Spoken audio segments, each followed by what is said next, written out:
Olá, tudo bem? Bem-vindo, bem-vinda a mais um vídeo aqui com conteúdos de Química do nível médio. Nessa sequência de vídeos vamos falar sobre geometria molecular e polaridade, né, tanto das ligações como das moléculas. Hoje, nesse vídeo, geometria molecular está aqui a nossa apresentação. Então, o que é essa geometria molecular, né? Nada mais é do que o arranjo espacial dos átomos na molécula.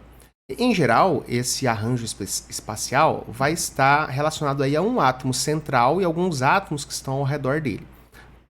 Temos aqui alguns exemplos de moléculas mais simples, né? Onde eu tenho aqui 3 átomos, sendo um que está central, aqui também 3 átomos, um no centro e 2 ligados a ele. Aqui eu tenho 4 átomos, um central e 3 ligados a ele. Aqui eu tenho já 5 bolinhas, lógico, essas bolinhas estão representando átomos. Aqui eu tenho uma bolinha central, então um átomo central e 4 ligados nele. São moléculas simples, mas a ideia, a lógica por trás dessas moléculas simples pode ser expandida para moléculas mais complexas, com mais átomos, com uma quantidade maior, mas cada partezinha da molécula vai ter alguma relação com o que a gente vai ver nessa aula de hoje. Tudo bem? Vamos então começar a ver aqui algumas informações sobre isso. Primeiro, de onde que vem a explicação, né, para essas geometrias que a gente vai ver. Vem da chamada teoria da repulsão dos pares eletrônicos da camada de valência, conhecida por essa sigla aqui que vem do equivalente em inglês, né? VSEPR é a sigla dessa expressão que está colocada aqui, só que no idioma inglês. Então, essa teoria da repulsão dos pares de elétrons ou dos pares eletrônicos da camada de valência. Por que repulsão dos pares eletrônicos? Porque os elétrons são negativos, então os pares de elétrons têm carga negativa. Se eles ficarem muito perto, por ter carga igual, eles vão se repelir. E por que camada de valência? Essa camada de valência é onde as ligações químicas acontecem. Tudo bem? Então vamos lá. Do que depende essas geometrias? Essencialmente de 2 fatores. Do número de átomos ao redor do átomo central. Então a geometria está relacionada à organização espacial de átomos ao redor de um centro, e esse centro vai ter um átomo. E também da presença ou ausência de elétrons não ligantes nesse átomo central. Elétrons que não estão fazendo uma ligação química entre 2 átomos, que estão ali localizados apenas no átomo central. Então são esses 2 fatores que a gente vai analisar aqui. Vamos lá então. Uma regra que não tem exceção. Moléculas diatômicas, que são aquelas feitas por 2 átomos. Então aqui H2 são 2 átomos de hidrogênio. F2, 2 átomos de flúor. Cl2, 2 de cloro. HF, um hidrogênio e um flúor. HCl, um H e um Cl, um hidrogênio e um cloro. Então sempre que eu tiver 2 átomos, a geometria vai ser uma só, vai ser linear, como a gente vai ver aqui na sequência. Pegando o exemplo do hidrogênio, que é o mais simples aqui. O H2, a molécula de H2, então, como é que ela é formada? Cada hidrogênio tem um elétron na camada de valência. Se eu tenho 2 hidrogênios, no total, então, são 2 elétrons na camada de valência que eu tenho aí, dessa molécula, né? Então, onde estarão esses 2 elétrons? Entre os 2 átomos, fazendo a ligação entre os 2 átomos. E isso aí vai me gerar o que a gente chama de geometria linear. E isso é válido para qualquer substância feita apenas de 2 átomos. Beleza? Então, vamos... essa parte mais simples, não tem exceção, 2 átomos sempre linear. Agora, com 3 ou mais átomos, aí depende. Aí eu vou ter que fazer uma análise um pouco mais complexa. Vamos lá? Então, moléculas triatômicas, com 3 átomos. Tipo H2O, 2 hidrogênios e um oxigênio. CO2, um carbono, 2 oxigênios. HCN, 3 átomos diferentes. Vamos lá, então, dar uma olhadinha em 2 exemplos aqui. Primeiro exemplo. 100 elétrons não ligantes. No CO2 acontece isso. O CO2 ele tem, né, um carbono e 2 oxigênios. O carbono tem 4 elétrons na camada de valência e o oxigênio tem 6. Se são 2 oxigênios, 2 vezes 6 vai dar 12 elétrons que vêm do oxigênio. Com mais 4 do carbono, chega nesse 16 que está aqui embaixo. A gente tem 16 elétrons para fazer as ligações aí e distribuir esses elétrons nesses átomos. Então vamos lá. carbono no meio, é o átomo central, oxigênios nas pontas. Primeiro eu distribuo 2 elétrons, né, um parzinho de elétron entre cada átomo, então tá lá, coloquei 2 aqui, já tem uma ligação. Agora eu completo o octeto de fora para dentro. Então eu vou colocar aqui, ó, 2, 4, 6, 2, 4, 6, completou o octeto para o oxigênio, porque tem esse 6 aqui com esse 2, 8. Esse oxigênio tem 6 aqui com esse 2, 8. Porém, o carbono não está com 8, ele só está com 4. O que eu faço? Eu rearranjo esses elétrons que estão aqui com os oxigênios para fazer aqui, ó, a ligação entre carbono e oxigênio. Então, carbono agora conta esses 8 elétrons aqui para ele e o oxigênio continua contando esses 8 elétrons aqui. As bolinhas, né, que representam os elétrons entre os núcleos, conta para os dois lados. Ok? Então, aqui a gente tem, olhando para aqueles dois itens lá, né? O número de átomos ao redor. Então, eu tenho 2 átomos ao redor de um central. E para se sobra ou não elétrons no átomo central. Aqui, ó, no átomo central, que é carbono, eu tenho 4 elétrons desse lado que estão fazendo a ligação carbono-oxigênio. Desse lado, eu também tenho 4 elétrons, mas estão fazendo a ligação carbono-oxigênio. Como eu sei que eles estão fazendo? Toda vez que eu tiver bolinhas, né, elétrons sendo representados aqui entre 2 símbolos de átomo, está fazendo ligação. Como que eu identifico, então, se tem elétron livre, elétron não ligante, como está sendo colocado aqui? É esse tipo aqui, ó. Esse parzinho não está entre o símbolo do O e de outro átomo qualquer. Ele está só para o lado do O. A mesma coisa para esse aqui, ó. Tem um elétron não ligante, um par de elétron não ligante aqui e outro aqui. Nesse oxigênio é a mesma coisa. Ele tem 2 pares de elétrons que não estão fazendo ligação. E tem aqui 2 pares fazendo ligação. No átomo central, a gente não observa, ó, elétrons não fazendo parte de ligação. Todos os elétrons estão nas ligações. Okay? Então aqui não tem elétron não ligante. Vamos dar uma olhadinha aqui na fórmula estrutural. Ó. Cada parzinho de elétron agora foi substituído por um traço. Esse traço aqui, esse traço duplo, né, indica uma ligação dupla. São 2 pares de elétrons sendo compartilhados, a gente chama isso de ligação dupla. Então o carbono faz dupla com um oxigênio e faz dupla com outro oxigênio. Como não sobra elétron no meio, a geometria aqui é linear. O ângulo entre essas ligações aqui é de 180 graus. Isso caracteriza a geometria linear. Ok? Vamos lá então para o outro caso, né? Quando tem elétrons não ligantes no átomo central. No exemplo aqui, a água. O hidrogênio, cada um deles tem um elétron na camada de valência. Então, 2 hidrogênios vai ter 2 elétrons de camada de valência.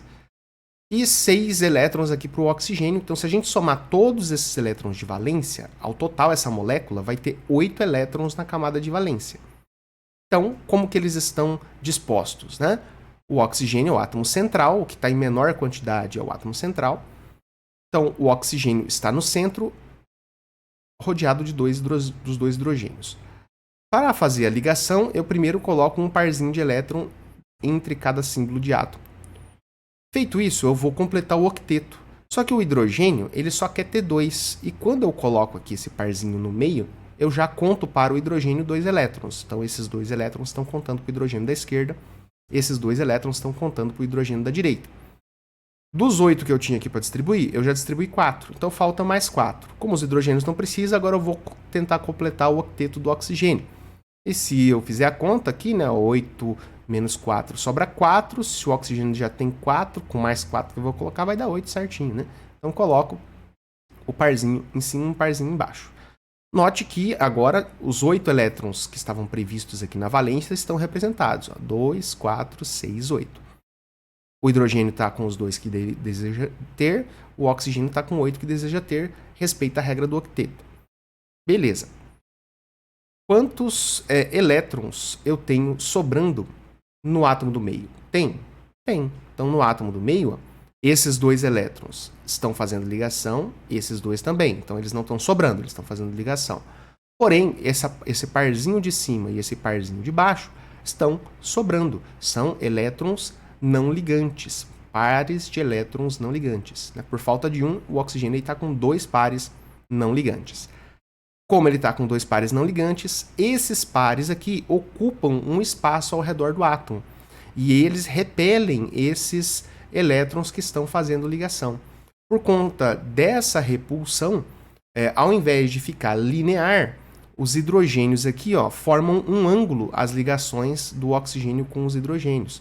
Porque esses elétrons, que agora estão representados por esse traço, né, eles ocupam um determinado espaço e repelem esses hidrogênios, esses elétrons da ligação oxigênio-hidrogênio. E isso gera um ângulo diferente de 180 graus. Ela é chamada de angular porque é um ângulo menor que 180 graus. Porque a linear também tem um ângulo, só que o ângulo é de 180. A gente chama então de geometria angular quando o ângulo das ligações, aqui, no caso desses 3 átomos estarem ligados, né? A ligação entre o átomo do meio e os átomos mais externos fazem aí um ângulo menor que 180 graus. Por caso da água, 104,5 graus, mas isso não é fixo, depende do tamanho do átomo, quais átomos estão ligados aqui. No caso da água, 104,5, mas toda vez que for angular, vai ser um ângulo menor que 180. Ok? Então aqui, exemplo, molécula triatômica, 3 átomos, um no meio, 2 ligados a esse do meio. Pode ser linear, se não sobra par de elétrons, ou angular, se sobra par de elétrons. Vamos ver agora com 4 átomos, moléculas tetraatômicas, né? Tetratômicas. BH3, NH3 e PCl3. Vamos também a 2 exemplos, um de cada situação. Primeiro, sem elétrons não ligantes é o caso do BH3. O elétron do hidrogênio, ele tem só um, então são 3 hidrogênios, vai dar 3 elétrons de valência vindo dos hidrogênios. O boro tem 3 elétrons na camada de valência e um detalhe, o boro ele não quer chegar a 8, ele fica estável com 6 elétrons na camada de valência, então é uma exceção à regra, à teoria do octeto. Somando todos esses elétrons, então, 3 que vem do boro e mais um de cada um dos 3 hidrogênios, o total dá 6 elétrons de valência. Como é que eu represento? O boro é o centro, coloco 3 hidrogênios ao redor dele e distribuo os pares de elétrons para fazer a ligação. 1, 2, 3 pares. 3 vezes 2, 6, já acabaram os elétrons de valência. Então não tem mais nada para adicionar aqui. Acabou. Se você observar, ao redor do B, todos os pares estão fazendo ligação. Todos os pares estão entre o boro e um dos hidrogênios. Não tem par de elétrons sobrando no boro, no átomo central. Então, essas 3 ligações aqui vão ficar o mais distante possível uma das outras. É isso que diz lá a teoria da repulsão dos pares de elétrons na camada de valência. Os elétrons, os pares de elétrons, ligantes ou não ligantes, vão ficar o mais distante possível. Então, se eu tenho 3 ligações, qual vai ser a maior distância possível que eu vou ter entre elas nessa molécula? A distância vai ser de 120 graus. Vai ser uma estrutura planar, onde eu vou ter 120 graus aqui, se forem 3 elementos iguais aqui na parte externa, vai dar 120 graus de uma ligação para outra. E a gente chama essa aqui de uma geometria trigonal plana. Então, um triângulo plano. Ok? Agora, se sobrar par de elétron aqui no meio, o que será que vai acontecer? Está na próxima tela, o próximo exemplo. Com elétrons não ligantes, pegamos aqui a amônia, NH3. Um nitrogênio, 5 elétrons na camada de valência, cada hidrogênio tem um elétron, 3 hidrogênios vai dar 3, 5 com 3, 8, por isso que a gente tem esse 8 aqui. Então, o nitrogênio vai estar rodeado de 3 hidrogênios, vou distribuir um parzinho entre os átomos. Então, um par aqui, um aqui, um aqui, fez as ligações NH. Só que eu tenho 2, 4, 6 elétrons, de um total de 8. Faltam 2 elétrons. Os hidrogênios são contentes aí com 2, então eles não vão ter mais nada. Só que o nitrogênio segue a regra, segue a teoria do octeto, 8 elétrons. Então esses 2 que estão aqui sobrando, eu coloco lá para o nitrogênio. Agora o nitrogênio tem 2, 4, 6, 8. Cada hidrogênio tem 2, está todo mundo feliz aí, respeitando a regra do octeto. Olha para o átomo central, tem par de elétrons sobrando? Tem. Esse de cima que está sobrando. Se ele está sobrando, ele vai influenciar a disposição dessas outras ligações aqui. Então não vai mais ser trigonal plana, vai ser uma outra geometria. Qual é a geometria? A gente chama ela de piramidal, como se fosse uma pirâmide de base triangular, tá? É como se eu tivesse lá aquela geometria trigonal plana, então um triângulo no plano, e aí eu forço as ligações para baixo, né? e aí essas ligações vão para baixo, formando uma estrutura tridimensional. O triângulo fica aqui para baixo, né, um triângulo, e para cima eu tenho o átomo central. Então, deixa de ser planar e o átomo central fica num plano diferente dos átomos que estão ligados a esse átomo central. E a culpa disso é desse par de elétron aqui, porque ele estando aqui, né, ele empurra essas ligações NH para baixo. Então sai de um ângulo de 120 graus no plano para um ângulo de 107,8 graus entre essas ligações aqui, porque agora elas estão, né, como se fossem empurradas para baixo aqui pela ação desse par de elétrons. Ok? Então, para 4 átomos, ou é trigonal plana, se não sobra par de elétron, ou piramidal, se sobra par de elétron no átomo central. Vamos para o último tipo de estrutura, né, de geometria que a gente vai falar nesse vídeo, que está relacionado aí com as moléculas pentatômicas. CH4 e CHCl3 como exemplo. Aqui, então, só tem uma estrutura possível. Vamos pegar do CH4, que é o mais simples. Carbono tem 4 elétrons na camada de valência, hidrogênio tem 1. São 4 hidrogênios, vai dar 4 elétrons de valência vindo dos hidrogênios, mais 4 do carbono. No total, essa molécula tem 8 elétrons ali na camada de valência. Como que eles estão distribuídos? Carbono no centro, rodeado de 4 hidrogênios. Cada parzinho vai fazer uma ligação aqui, carbono e hidrogênio. São 8 elétrons, 4 pares, né? 4 vezes 2, 8. Todos os elétrons estão ocupados, todos estão ligando aqui o carbono aos hidrogênios, não sobra par de elétron não ligante. Né? Qual que é a geometria que gera a partir daí? A geometria tetraédrica. Tá? Então aqui está tentando representar um pouquinho a estrutura tridimensional, mas então tetraedro é aquele que tem aqui, ó, um triângulo aqui, outro triângulo aqui, lá embaixo teria o terceiro triângulo e lá atrás, né, unindo esses três aqui, teria o quarto triângulo. O ângulo, né, nesse caso da molécula CH4, que a gente chama ela de metano, principal componente do gás natural, é em torno de 109 graus e 28 minutos. Então, geometria tetraédrica. Essa angulação aqui vai mudar de acordo com o tamanho dos átomos que estiverem ligados, se são todos iguais ou não, tá? Mas é em torno de 109 graus aí. Ok? Um resumo, então, de toda essa geometria molecular. Qual que é a lógica? Então, considerando o átomo central, tá? Não estou nem contando aqui aquela situação onde eu só tenho 2 átomos. Porque se tiver 2 átomos apenas, é sempre linear, não tem conversa. Agora aqui, ó, ao redor do átomo central. Se eu tiver 2, significa que são 3 átomos.